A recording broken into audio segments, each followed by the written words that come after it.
Okay, so the last few things that we are going to do is work with getting our name to match our object that we just made. So we polished up the Camaro, we took out the parts from here, put them over there, and now we have to figure out what's going to make this car look best with your name because this is a logo. So we're going to move this over. We'll get this Camaro out of the way, and we'll zoom out a little bit. So this right here, I can take the car and I could place it right there. It only has a half a flat spot in it. Pulls out like an arc, a wedge or something's pushing it away. So we can rotate the picture and make it squeeze in closer to the name. That looks good. We could also put it underneath.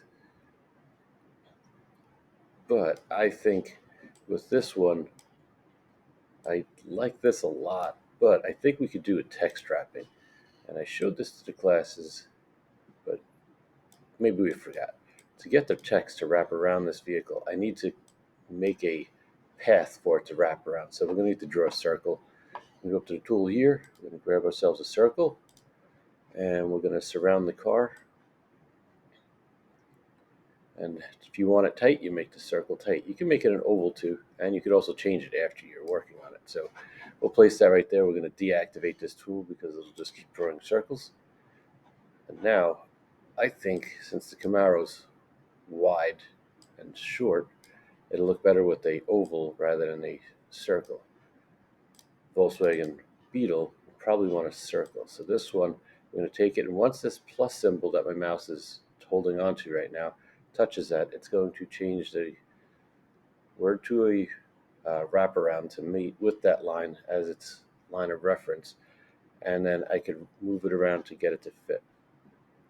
Okay, once I release it, I can make it go closer to the car if I want to, or further away. Okay, so I might need to play with the character spacing in a minute, but I like it a lot. Just like that. So this gray line means that it's not, I repeat, it's not going to cut. It's going to disappear.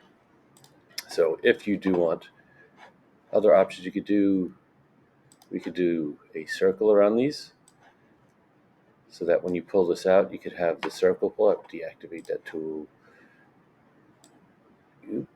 Control Z, wrong button. We have this pulled out around it, and I'm going to use the arrow keys to move this so I'm not just fighting with the mouse. If we do this, we can make it so that this object have a frosted background with clear letters or shiny letters, and then the car will be shiny as well. So we can do that. That's easy. Or if we want to do it the same way and we want to make it have a stripe around it, like you usually see numbers with a stripe around them, we click on this, and we could use another tool called an offset panel. Click on this, and we could select this piece here and have it offset to the outside, which that looks pretty good. I would just match the thickness to the font, so a little thicker to match how thick our font is. So we're going to click, and we'll click up until it looks like 1.5 matches the thickness of our standard letter bases, and I think that should be good. 1.6. All right, so that's good. So I'm going to apply it. And now I have two circles surrounding it, so I can peel this out. This will be frosted. This will be clear. This will be frosted, clear, frosted, and clear windows and striped the design. So those are some of the more advanced features you could use.